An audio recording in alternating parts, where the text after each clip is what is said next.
Josh, I really do appreciate Cool. you coming on, man. Yeah, thanks, Jacob. Thanks for having me.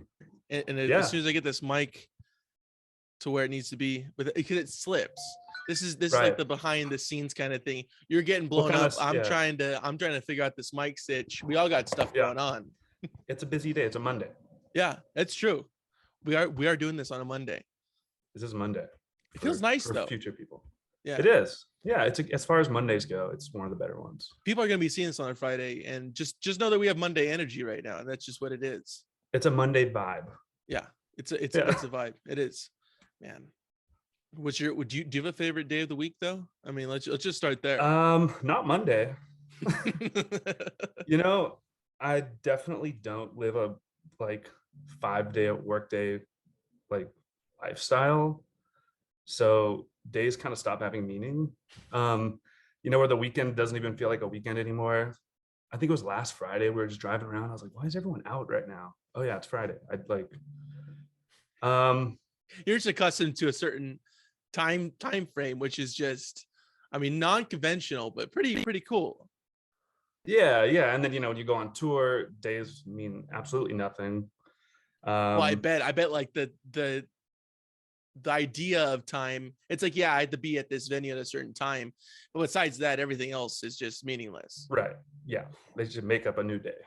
It's wild. Florbs Day. But that being said, probably Saturday. Best day. Does Saturday feel like a Saturday now, as opposed to like when you weren't really doing music though? Saturday feels the most throughout my life like the day that it is, if that makes sense. No, I'm totally with you there. Yeah. Saturday's good. It's a good day. Elton John wrote a song about it. That's true, but and Sunday's been getting shit on recently, and I don't Really? know what this hatred towards Sunday is all about. Yeah, it's like a new trend to hate Yeah. Sundays. I feel like that it's new to me, so I don't know if it's really new, but it's new in my world, and I don't not like Sundays. Sundays are good. Man, Sunday slander. Let's get rid of that. Yeah, it's time to abolish that. It's a hard stance I'm taking, but you know what? It's time I speak out about my views on Sundays. You're very brave. You're very brave. Thank you. Yeah. But anyways, are you originally from Indiana? Is that where you originally born and raised? No, I'm from San Diego, California. Oh, okay, sick. Yeah. All right. What about you? Where are you from? Orange County. So Oh, same area, yeah, more or less. Yeah. Yeah, grew up in San Diego, lived there till I was 18, and then moved to Indiana for college. I was gonna say Indiana has to follow there somewhere, man. But Yeah. why Indiana, dude? Like, I mean, for school, I'm assuming, yes. Yeah, I applied to like 7 or 8 colleges, or I got into 7 or 8, and I visited a few. That's I pretty visited good, like man. San Francisco. I was gonna go to New Orleans. I had like a math scholarship there. I visited a bunch, but I never visited Indiana, and kind of just went there on a whim. I had a friend from high school who was also going, who I would jam with, so it kind of made sense. So yeah, without ever visiting anywhere in the Midwest, I was just like, let's go to Indiana. Yeah, and it turned out great. I lived there for 5 years and met a lot of great people. That's awesome, man. Did you say you had a math scholarship? Yeah. Dang. How did that get acquired? I like math. I don't know. I did pretty well on the SATs. I would say so. I aced the math section. Really bad in the English and writing, but math makes sense to me. I don't know. Is that right brain or left brain? Dang, man, that's rad. That's awesome. I wish I was better at math, dude. I wish. Like, I'll hone in on other things like history and whatever, like social science, whatever science, but math, man, that's what really gets me, dude. Yeah, I don't know. I wish I was better at English and reading and words. The grass is always greener, I guess, man. Totally. That's wild though. So what was your major? Was it anything to do with math? Yeah and no. I never actually graduated college, but I first I wanted to do like business, because I was like, oh, I guess like I didn't know what I was going to do. I started in business, quickly realized that wasn't for me, went over to like computer science. And then by the time I dropped out, I was doing informatics, like information science and sociology. and Really, it was just really like jumping around, dude. But you get a jumping nice taste of around everything. and just spending way more time recording and writing music than studying or doing my homework. So Awesome. it made sense to just take that path. So if I can get this out, what would have been the major that you would have graduated with if you had finished school? Probably informatics Informatics. with like a minor in sociology. That was the stuff that was most interesting to me, like human studies and like studies as a group, cultural, like why we are how we are, more on like the macro level than like psychology. I don't know. I always found that pretty interesting. That's wild, dude. And then also having this like really creative interest within something that has, I mean, little in my mind, like little to do with what you're studying, but you're honing in on it. Wow. And that's the weird thing is Indiana has like an amazing music school, and it was more for, there's like a great jazz program, which wasn't like quite my thing then, you know, not great for guitarists. You had to be really specialized in like a horn instrument or piano or drums, you know. But there was a lot of like peripheral music classes that I ended up taking too. They had like rock and roll history, history of the Beatles. So there was always some of those that I could go to. That was really fun. That's crazy, man. Yeah. I mean, so you're a scholar at heart, though. That's you're really not doing what you're supposed to be doing right now, man. No, I mean, I don't like academia, but I love learning, if that Right. makes sense. No, I hate the I'm totally with you. structured side of things. I just like to learn, I don't know, without being graded or judged for it. Sure. I mean, that's at the base level of it. It's like we're gonna judge you on what you know and what you don't know. Like that's right. Insane. That's Yeah. awesome though, dude. That's that's really killer. Yeah, man. But you went to Indiana, and then you started honing in on like this interest in music. And then when did you finally say, all right, I'm done? Like I'm through it trying to do this school stuff. After 2 years, I took a semester off and was kind of like, then I was like, I had to get a job. I was like working all the time. Then I actually went back to school for like another year. Back at I went back to Indiana, yeah. And then the last semester, I like really let the schoolwork go. And then I was just like, it's not for me. Yeah. So I got 3 years of credits. I guess I could go back, but I don't know. Dude, it's time, dude. Yeah. Yeah. You just go back now, like Queen style. Yeah. like Brian May, I want to say his name is. Brian May, yeah. He's like a maybe like an astrophysicist or a rocket scientist or something. Something crazy like that. But I just thought that like when Queen was over, he's like, all right, I'm gonna go back to doing what I was doing before. I'm just gonna go back to school. That's really cool. Yeah. Why not? Very, very nice. So within the university, is that how you kind of got introduced to TripTides? Yeah, I met Glenn in a rock and roll history class, and we just started writing songs together, and that's how we met. Yeah. Very nice. Very nice. So if you hadn't had like gone to Indiana or anything like that, you wouldn't have, I mean, like your paths would never cross. Right. Yeah. Wow. You never know, how things are going to shake out if certain things didn't happen. You really don't, which is just that's an insane part about life. And people do talk about that, but not enough. It's like, if this hadn't happened at this time, I wouldn't be at this place now. Right. Yeah. There's always the what if, and I always say like, oh, alternate universe Josh is probably doing this, or alternate universe 2020, we played this tour and something could happen there. Yeah. The fifth dimension, man, the other dimensions. It's wild to think about. Yeah. So did you stay in Indiana for a bit after leaving school? Yeah, I stayed there for 2 years after I dropped out. Wow. And kind of, there was definitely a point where I was super comfortable and I could have stayed there. Rent was super cheap. Yeah, what was the rent situation? How much were you paying? Man, I mean, the cheapest I ever paid, I lived in this like converted garage that was tiled. It was totally a room. Nice. One of the biggest rooms I've ever had, and it was like $330. It's like, thinking back to that now, That's a I bit don't know. outrageous, dude. I don't know if I'd Yeah. pay that exorbitant price for a huge room. Right. Wow.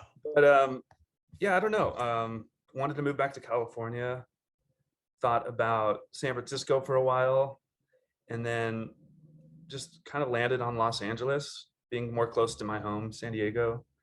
Kind of like talked to the TripTides guys and Frankie guys about it, and everyone was seemingly down to make the Wow. move. Yeah. Yeah. How many people like caravanned out here together? It wasn't like all at once, over time, about 5, I'd say. Yeah. That's a good chunk of people Yeah. coming out. This chair's doing the Oh, dude, that's like the worst, man. That's Yeah. oh my gosh. It's a nice sound though. But you don't. I feel like I don't notice it until like it's like past the line. Right. Like you're It's like a subtle. you have to catch it. But like once it Yeah. happens, you're like, oh shit, it is happening. Yeah. But at one point, you're just like, oh no, everything's good. Yeah. Totally. It really takes a turn there, Josh. I'll be honest, man. I've been in your situation before. Dude, I got to get a new chair now, like this one that I've been sitting in. I've had this in here for a while now, and it doesn't swivel or nothing. It's like stationary, but Stationary. That's good. not- Does it have a no, that nothing. It's kind of like just like kind of like a regular furniture chair thing. Okay. Yeah, it's That's not probably good for your posture. I mean, but look at my posture now. I'm not like That's good. I'm not like That's good. I appreciate the reassurance. I do. Good posture. Yeah. I needed it, Josh. Yeah. But yeah, I think about a swivel chair myself. And this is just a chair podcast now. I don't know if anybody came to listen to music or anything, but we're just going to talk about different types of chairs now. That's a good idea. I would listen to that. Yeah, dentist chair. That's always Dentist chair. I like those gamer chairs that are just like space age. with like the thing on the Yeah. yeah. It's got the whole deal. I've never sat in one, but they look comfortable. I've never either, but I feel the same way. Yeah, It's a dream. It's a dream of mine. I have the same attitude towards it. I haven't sat in a beanbag chair in a while either. It's been quite a minute since I've done that. Me too. We should probably get one of those in here. That'd be good. That'd be good. But I don't even know anybody who owns a beanbag chair. Like that's how far removed I am from this lifestyle that I don't even know anybody who owns one. Maybe they just stopped making them. Well, you don't really find used ones because they kind of just bust eventually. Yeah. Would you buy a used one? I mean, I don't think that's something you No. buy used. Got too much surface area to get dirty, Yeah. Yeah. It's different than buying just a chair. Yeah. And then when that thing rips, as you mentioned before, it's just It's gonna rip. It's gonna rip. That's inevitable. It's gonna happen. It's gonna rip. But do you patch it? I mean, I don't know anybody who's like patched a beanbag chair. That's just, I feel like it's something that's like, all right, you just let it go at that point. There's no reviving it or anything. Right. You got to put the beans back in. And there's no way you're gonna get every bean that has fell or whatever it is. There's just no way. There's gonna be one loose one rolling around somewhere. There's just as Dr. Phil says, you can't put the toothpaste back in the tube. Yeah. Going back to it. Yeah. So you went back to California. You went to LA. Now let me ask you this: when you came, because I'm assuming you drove, yes, or did you fly? Drove. I drove. Very drove a nice. U-Haul. Ooh. Yeah. Very cool. Nice. Did you make a pit stop in San Diego before going to LA, or did you just straight to LA? That was it. Yeah. So actually, I've moved to San Diego, and I didn't have a place in LA lined up. So the plan was go to San Diego, make trips up here to try to find an apartment, which I quickly realized it's really hard to find an apartment in LA when you have no credit and you're like jobless at 22 years old. It's really difficult. Yeah. So as soon as I found an apartment, I was just like, gotta move in there because who knows how long it's gonna take. Because that's what's open, and I gotta take this right now. Yeah, yeah. How much was the rent? What was the rent like there at that time? It was $1,400 for a 2-bedroom. So what year is this? What year is this that we're talking this about? This is 2014. Okay. Very Yeah. nice. That's when I moved to LA. Very recent. Yeah. Yeah. Somewhat recent. Within the grand scheme of things, pretty almost recent. It's gonna be 8 years, which is kind of crazy. It seems more like 3 or 4 years in my brain, but yeah. Time flies, Josh. Time flies. You're in bags, you're smoking weed, whatever you're doing. It's exponential. Just keeps getting faster and faster. So did you immediately, I kind of feel, and correct me if I'm wrong, or if you feel the same way that I do. San Diego kind of has kind of the same vibe, but more relaxed as LA. There's like a bunch of stuff. Yeah. You know, it's smaller scale. It's not like East Side, West Side kind of stuff like that. But I Right. mean, like you live in North Park and still go to the beach like relatively quickly. It's not like a whole Right. thing to Right. get down there. Yeah. Yeah. Do you feel the same way about that? Definitely. You thought about it though for a there, minute. You were gonna I mean, having grown argue with me. I've talked about it a lot with people, just the differences. Having grown up in San Diego, and I grew up in like North County, like Encinitas area, which is like a total like beach town, like relaxed. It feels a lot different. Like just the speed of everything. Mm-hmm. Everything's a lot quicker here. Go, yeah. Go here. Which for me, I love to like, it's inspiring here. It's really easy to just like chill in San Diego and do nothing. Here, there's kind of like a fire under your ass of just like, all right, let's go. Let's go to the studio. And yeah, they're surprisingly different for in my experience. Yeah. Did you feel a turn when you moved from Indiana back to California, just Definitely. in general? Yeah. What was the difference in that? Like it's like way more sped So up, many. even just between Oh state. yeah. I mean, we were in a small town in the Midwest. Like the population of Bloomington is like 60,000. Very slow pace there. I loved being able to like walk everywhere. That was great. I didn't have a car for 5 years. And then, yeah, here, you know, just go, get in the car, give yourself 10 extra minutes to find parking. Like, as far as the people go, you just have so many different kinds of people here. I don't want to like make blanket statements, but there's a certain genuity. What's the word? Yeah, people in the Midwest feel genuine, like are genuine. Genuine. I don't do that's up to the person who's saying it. I'll say genuine. I'll die on that hill. Sure. You'll go. What's that song? The Genuine song. Riding my pony. Man, I haven't heard that song in a while. That thing came and went. But anyways. Yeah, but genuine. that was really refreshing about the Midwest. Is like I felt like people are just when they're like, "How you doing?" They like really want to know. You know, it's a genuine question, and also you've been asked that, which is odd. I don't think you'd find that in LA. Nobody would. Well, there's a lot of people like that here, but you get a lot more of you kind of have to sift through the ulterior motives and other things here, which takes a little bit to figure out, but I don't know. People eventually magnetize towards each other, similar vibes. Yeah. Is that what happened while trying to break into the music scene of LA? Is it kind of just like-minded people just gathering, congregating, like, all right, here's, like, oh, you're into that, I'm into this as well, like that kind of thing? Or how did you end up breaking into it? It seemed really natural here, actually. In Bloomington, there was like the music scene, there's a bunch of bands, but you would have all different genres playing with each other. There wasn't like all these different scenes. It was just the music scene. There's like 4 venues. Here there's scenes I don't even know anything about, like genres I don't know about, shows I don't know about.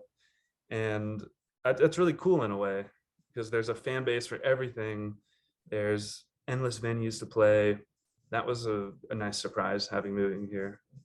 Another cool thing was Frankie had just released our first record with, or it was our second full-length record, was put out by Permanent Records, which is a store here and a label, and a venue. So and a venue now. Be sure to if you're an LA resident, I'm sure you know of it, and if you're not, go check it out if you come out there.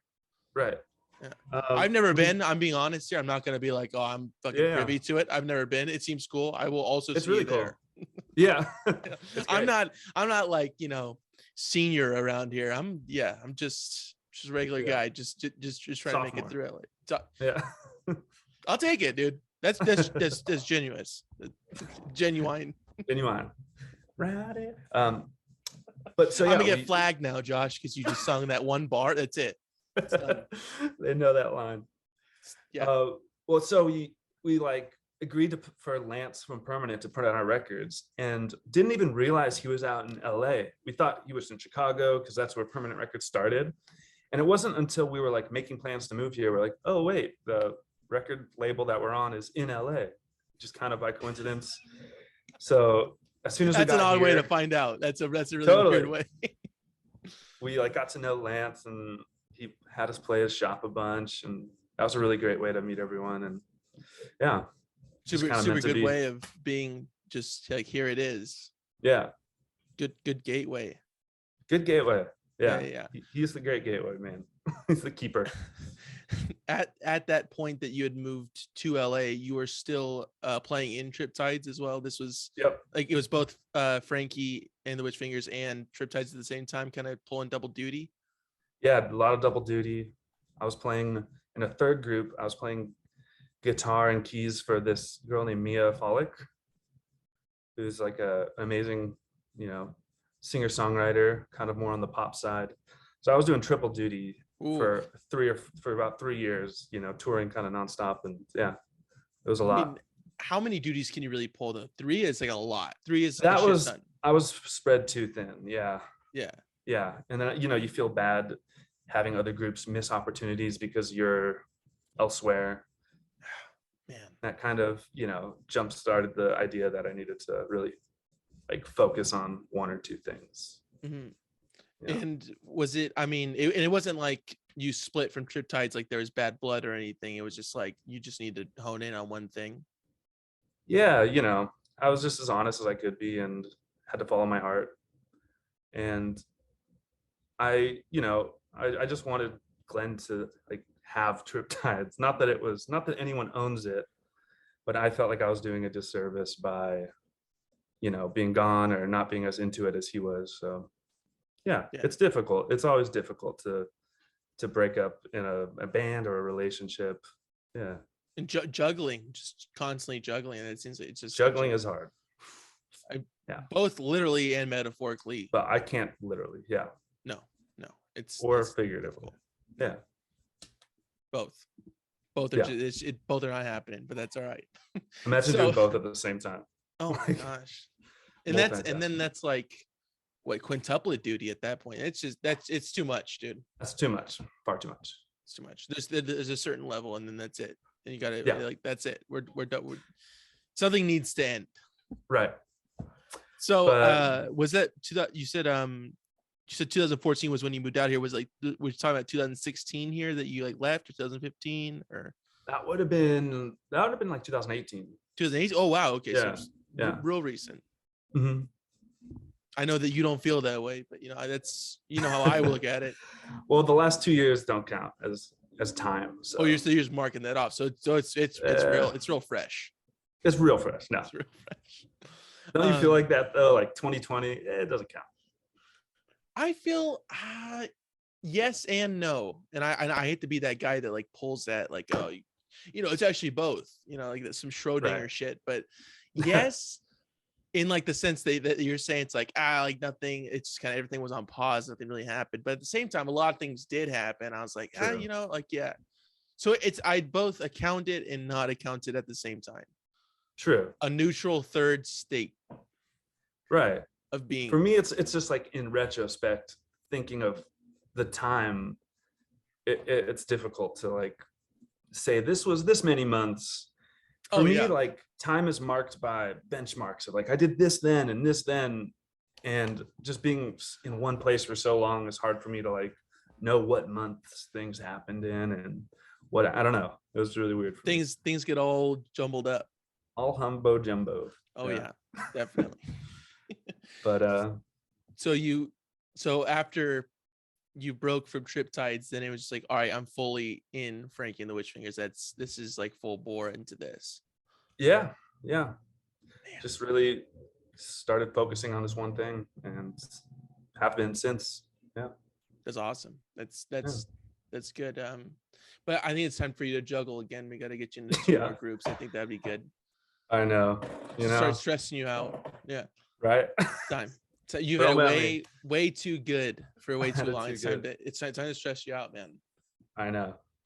It's time to stress out. It's it. I like it. Do you recall your kind of your first shows, both with TripTides and Frankie and the Witch Fingers here? Because I mean, Frankie and the Witch Fingers came from Indiana as well. It wasn't like it was born Right. in the Yeah. LA era. That Also, was also from Indiana. Yeah. right. Yeah. I think our first show might have been at Permanent Records. Might have just been There's a great guy, Lance. I don't know if you know him. Yeah, Super nice dude. Yeah. Originally from Chicago. The gatekeeper let us in. Yeah. Yeah. Might have been our first show. I think we did like a West Coast run that year, 2015. We just went up the coast and back, which would have been like our first tour out here. Played for like, barely anyone. I don't know. Barely anyone, barely any money. And then coming back. Negative money for sure. Oh, okay, cool. In the red. Yeah. That's good. In the red for a few tours. Oh man. Was there a certain point when you felt like you were kind of moving in a forward direction? Like, oh, okay, this is getting somewhere else than it was before. Yeah. Just seeing how many people care about our music and showed interest in our music was really inspiring. And you have people tell you like what your songs mean to them and how it's like changed their lives. I know that sounds very cheesy, but no, but I mean, like that's like the coolest thing. Yeah. It's the coolest thing. Yeah, we're just in here like spending time trying to perfect these little parts of songs, and to hear like someone notice that and it makes a difference to them is just like makes everything worth it. That's really cool. Regarding fans talking to you, that was the last thing that we were on. Do you feel how do you feel when somebody comes up to you after a show and expresses their feelings towards you about like the songs that you've helped it depends. It's really cool. You get just talking to people. I'm on the shy side of the spectrum, so I love talking about music. Sometimes like right after we play, I can be kind of in my head and I'm just like, someone will be like, great set. And I'll be like, yeah, but I messed up this thing. You still have to be like, thanks, man. Yeah, it's great. I like talking about the recordings with people and the things they realize, the things they notice, and I don't know. Yeah. All that jazz. Yeah. Very, very cool inside baseball stuff. Inside baseball. Yeah. Love baseball. I'm a big baseball guy. Are you sports fan in general, just across the board? Or okay. Yeah.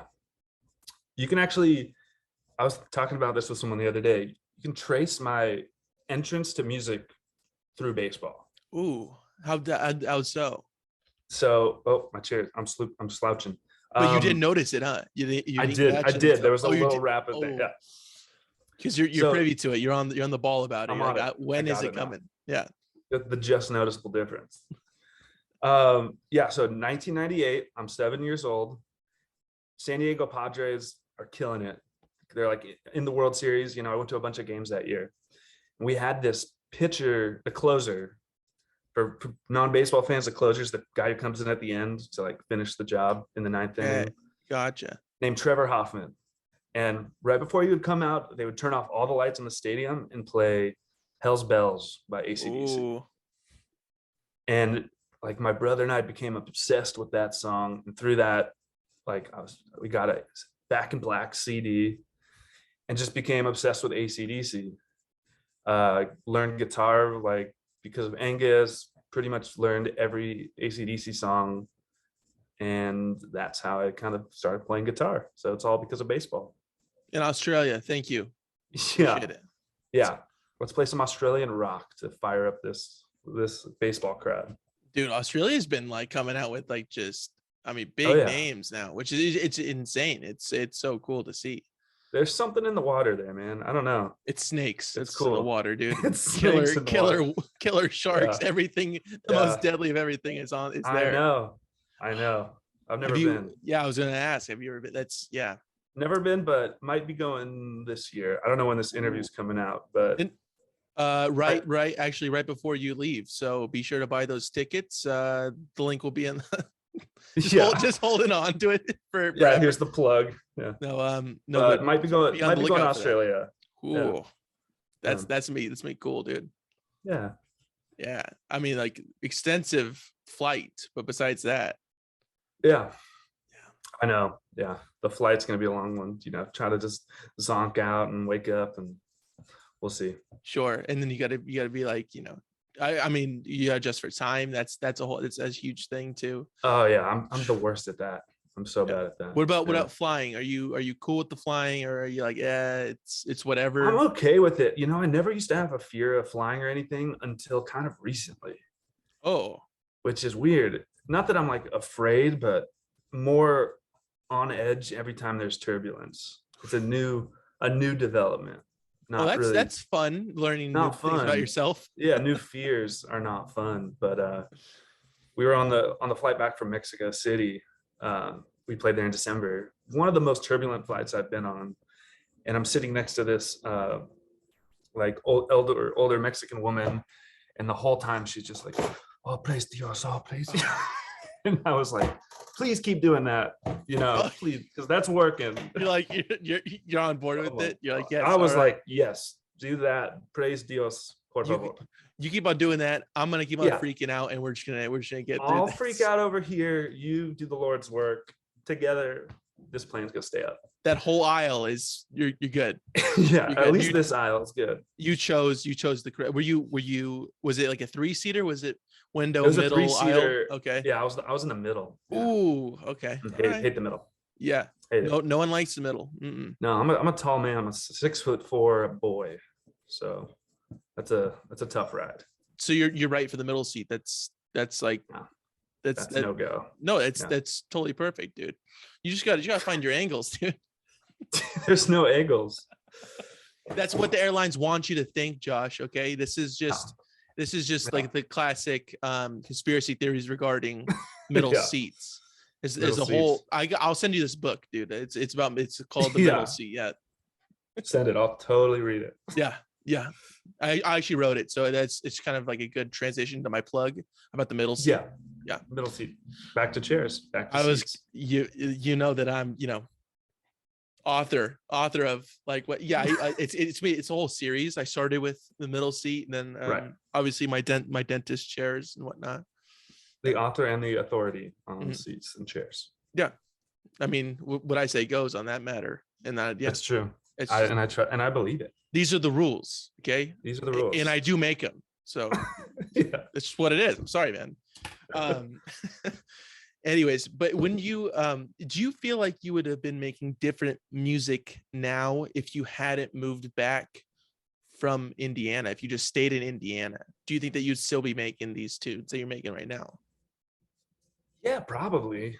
Mm-hmm. I'd say the biggest influence on like the sound change over the years, especially with Frankie, is kind of informed by the live show.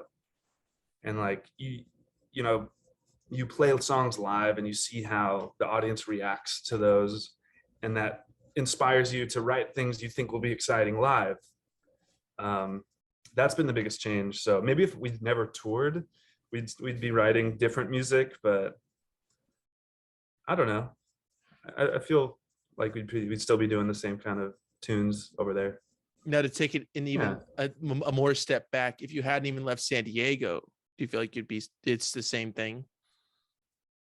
It's hard to say, because then I never would have met those people and never would have created those fusions of music.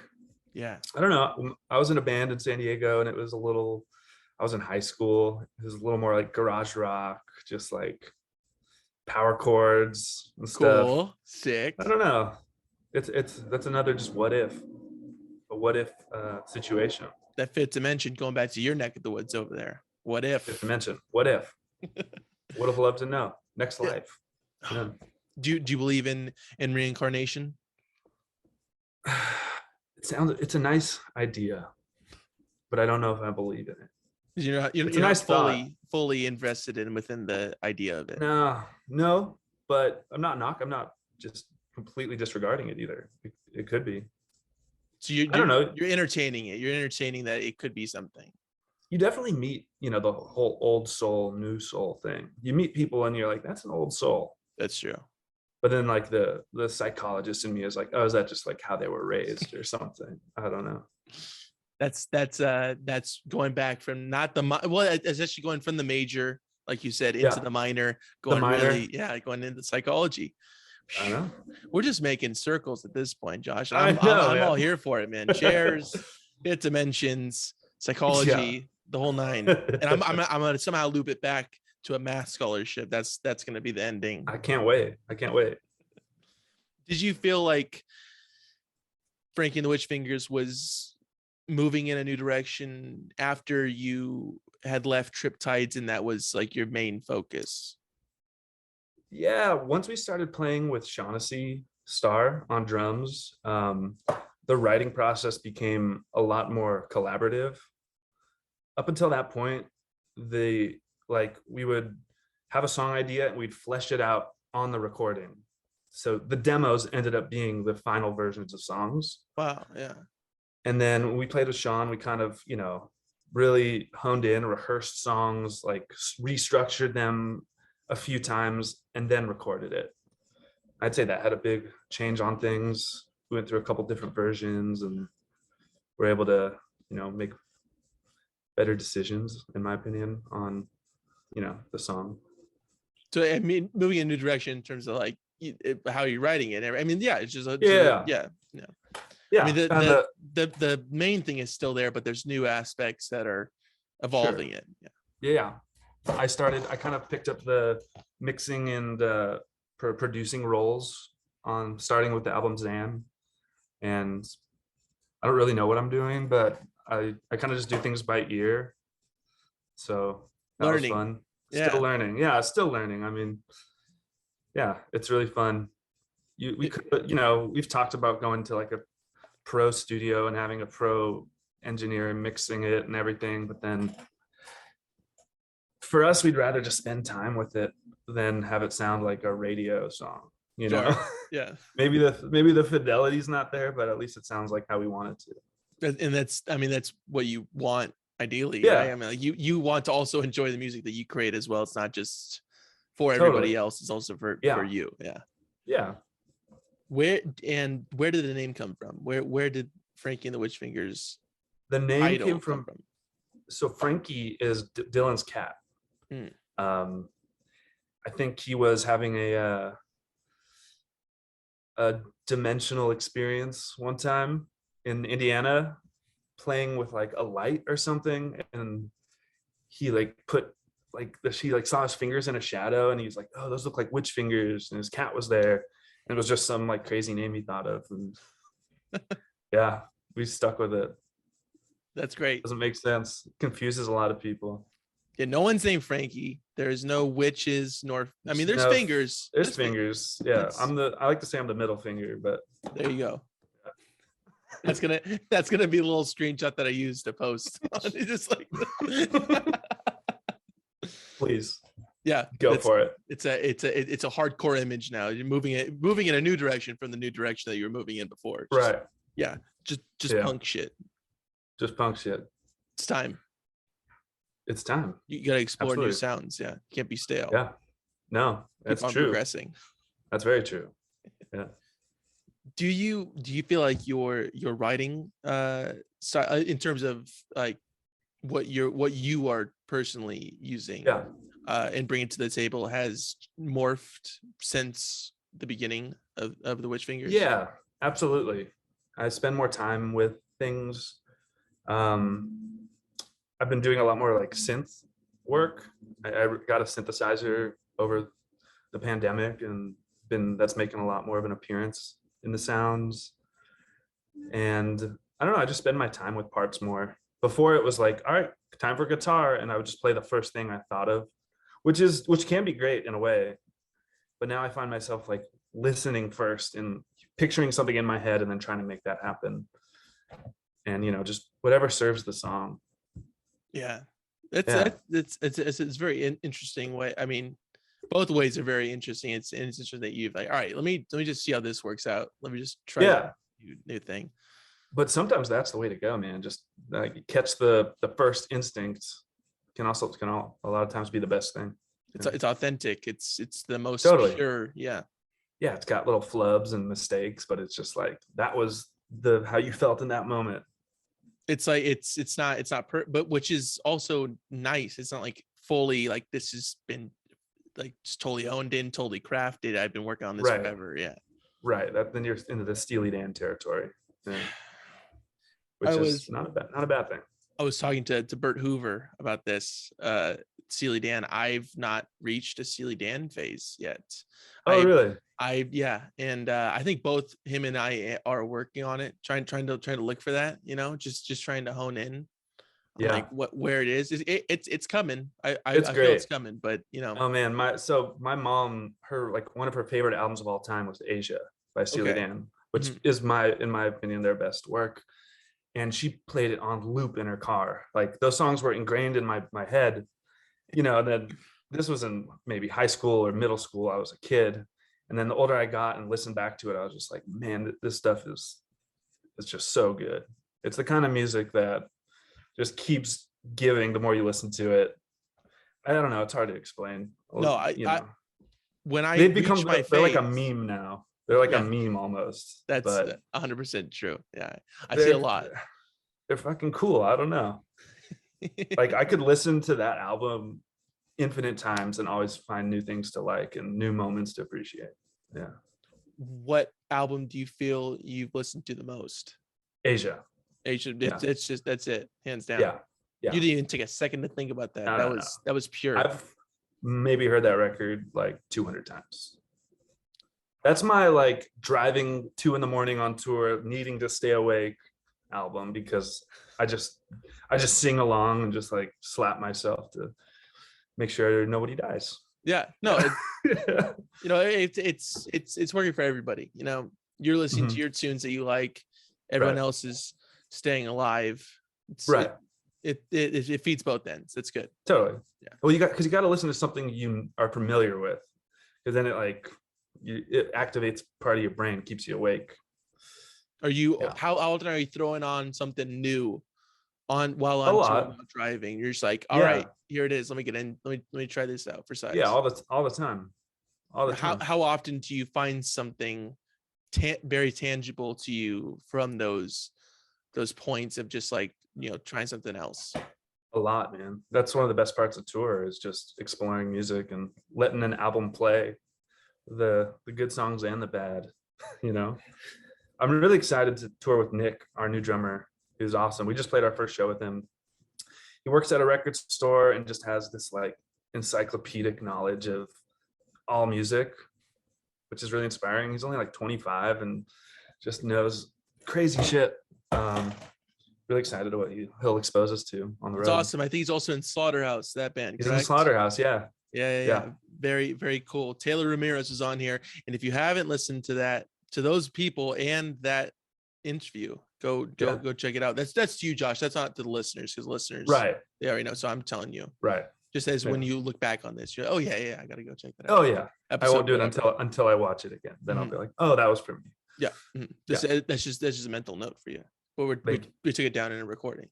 Yeah.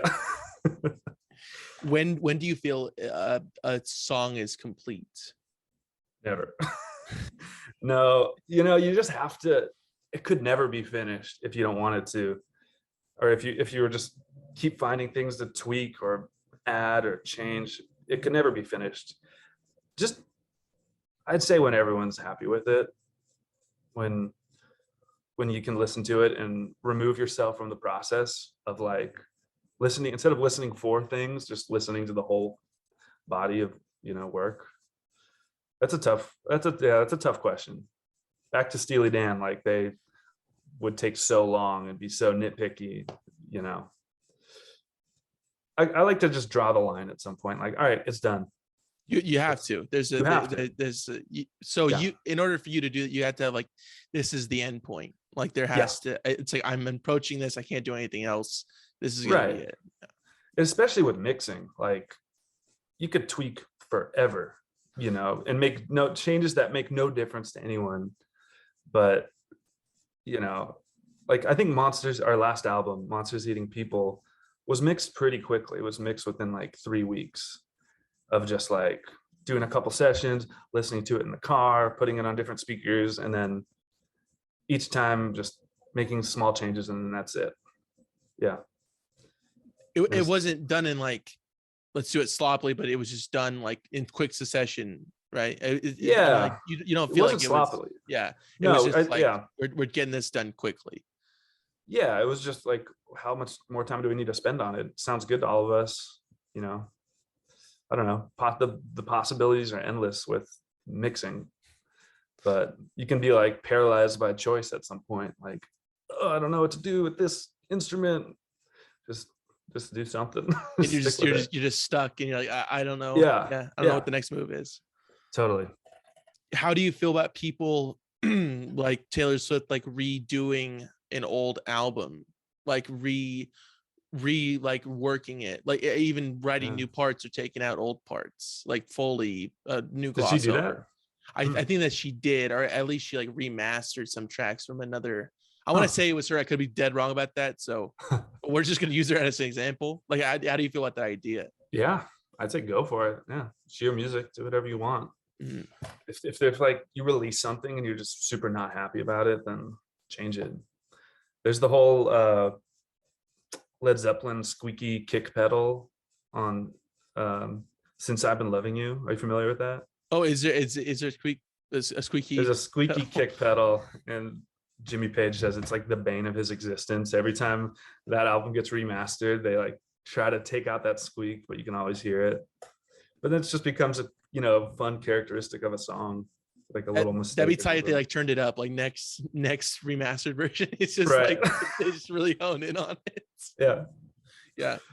Emphasize it. Yeah. So everybody knows it's coming, but you don't know that's gonna take this form. Just fully engulfed. Yeah. That'd be good. What makes the creation of music exciting for you? I mean, if you can answer that. I know it's a really hard question to really get to. At the simplest form, just bringing something into the world out of nothing. Like when you start a song, there's nothing. Of instruments and there's air, and you're literally just like making the air move in a way that sounds interesting together. It's magic. I don't know. I'm totally addicted to it, and it feels like magic when you make a song. Awesome. You know what I mean? I do. I haven't like made a song like that to like degree. You know, it's hard for me to find people to jam with. And I think I said this before, but like everybody, when I started playing music, it was like, oh, you should get drums. Like, let's jam. I was like, yeah. I was like, hey, I got the drums. Like, it's like, all right, fuck. Is that your main instrument, drums? Yeah, drums. And then I started like picking up bass because you can only play drums for so late, and I don't want to disturb right. like my parents or my brother. Like, and I really do appreciate them like letting me like bang around on them sometimes, but and then it's like it's like I want to like do something, so I was like, all right, let me pick up the bass. My buddy Ben had left it over for years, and I was like, all right, let me just pick this up and see. And it's like I don't consider myself like a bass player, but like I like to like fuck around on it. It's fun to like get a different, as like with a synthesizer and a guitar, it's like a different thing, but you're working towards the same idea. Totally. Yeah. So I liken it to like different languages. Like the more instruments you learn, more languages therefore you have like a greater understanding of music as a whole, or language as a whole. Sure. It's just like more well versed within this. Yeah. Let me ask you this, Josh. Communicate. And this is going to be an odd question here. Uh-huh. And since I'm saying that, it's going to be an odd question. Yeah, I'm like, saying that. I'm ready for it. What is one brass instrument that you would like to be really well versed in learning? Trumpet would be cool. Trumpet is dope. Yeah, I play saxophone. That was actually my first instrument. I like how you didn't say saxophone. You're like, no, I would scratch everything of that. I mean, I'm not good. I'm not good at it. I can honk it, but trumpet's cool, man. Because if you suck at trumpet, it sounds really bad, But if you know what you're doing, it's really beautiful. Mm-hmm. Yeah, like, there's this really cool guy, kind of really like low key guy, Miles Davis, and a lot Never of heard of him. people. No, I know he's a really underground guy. He put out a lot of stuff though. Like he's gonna blow up soon. Yeah. Really good guy. But no, that's a great example of just someone who can make this, abrasive instrument sound like a human voice. And what he did with it, and like put like wah wah on it, or it sounds so much like this vocal thing. That's the It's coolest thing about talking brass through an instrument. instruments. Yeah, it comes from your breath. It has such a more human feeling because of that. Whereas guitar, or drums, or piano, it's like, yeah, your fingers are controlling this thing, but when the sounds you make are really just based on how much breath you have, there's like a different element to it. I never thought about that. There's like a deeper level of that. It's like it's really just your breath, and like you have a limit, like, and it's like talking, like you can't talk forever. Like you really have to choose your words wisely. And same goes for those instruments. Yeah. That's a wild take. I'm glad I asked the interesting question there. Thank you, Josh. That's a great question. Yeah, man. I appreciate the compliment. Trumpet, yeah. Trumpet. All right. I want to learn trumpet. Classical stringed instrument. What would you like to get down with? Cello. Cello would be pretty cool. Cello, nice. It's got such an interesting timbre to it. It's kind of like low mids, like, I don't know. Just like a nice bow to cello. Sounds really good. Yeah, that was in the pocket right there. You're like, oh, here it is. Yeah. It's like I asked you to throw me the keys because I'm driving. You're like, here it is. Like I knew you're gonna ask for it. Cello. Cello. Regarding recent news for Frankie and the Witch Fingers, the self-titled. Now, is it the first release, the first official release? That's our second album. So it's sophomore album. Album, self-titled, but self-titled. It's confusing. Yeah. Well, I mean, everybody does it a lot. Yeah. I mean, like they do the self. I kind of like that though. It's like, like here's something, and then it's like, all right, now this is just like bare bones, and then it's more something on like later on. I like that. I like that idea. Like I'm not gonna go straight out of the gate of like, here I am. It's like, this is me. This is what I created. I like that. Yeah. That's what I get down with. But anyways, the re-release of it for Record Store Day. Reissue, yeah. What was your initial reaction when you heard the news that was like on the table? Like we might do this. Like not even fully. Super down, man. Yeah. We talked to Harry from Greenway. Like 2019, he had the idea of reissuing all of our records, and I think this is the fourth one we've done. Awesome.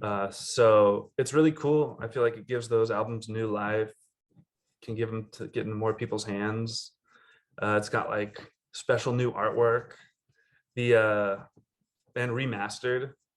Our good pal Nick Townsend, who lives in LA and masters all our stuff, mastered these albums, and they just like, it gives them new life. I don't know. It's cool breathing some new air into it. Yeah. I actually like listen to it. I don't know. It's always weird listening to your own music, but this is so old. Like I got the record and I put it on. And I was like, oh man, I can listen to this now. I'm far enough removed from it. It's cool. What album besides the Steely Dan album has had the largest or a really large impact on the way that you perceive and make music? Oh man, that's so hard. that's just like, who's your favorite child? Love Supreme, John Coltrane, like very nice. Just blows my mind every time. I don't know if it influences how I make music because I have no idea how they make that's like sounds like that, but that's why I like it, because I'm so detached from that level of jazz playing that it, you listen to like enough rock music, you can kind of be like, oh, I see what they're doing there, or, oh, they do the 1/4 change, but with that you're just like floored. So that's why I keep going back to that record.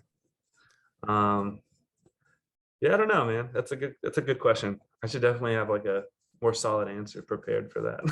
that's a solid answer. I'll tell you that right now. That's not a bad choice. Yeah. Do you feel like there's at least some person who is viewing that self-titled album that you put out as like, oh, that had a large influence on the way that I make music? Do you feel like there's at least one story of that out there? I hope so. That'd be cool. Yeah, I hope so. We were still like in our archaic phase back then. We didn't know what we were doing. So I hope they're not getting like recording tips from that album, but you know, no, that'd be really cool. Yeah. Yeah. I bet that would be cool. I mean, like I feel that. I'm with you, Josh. I think we're on a new dimension, you know. Yeah. We have fifth dimension. Maybe the sixth. We might be on the sixth dimension. Maybe the sixth. Josh, I do appreciate you coming on. This fucking Zoom's fucking us up again, but it's all right because we're cutting us off again. Anyways. Yeah. Yeah. Anyways, all right, Josh. I like to wrap it up with some promo. I really do appreciate you coming on.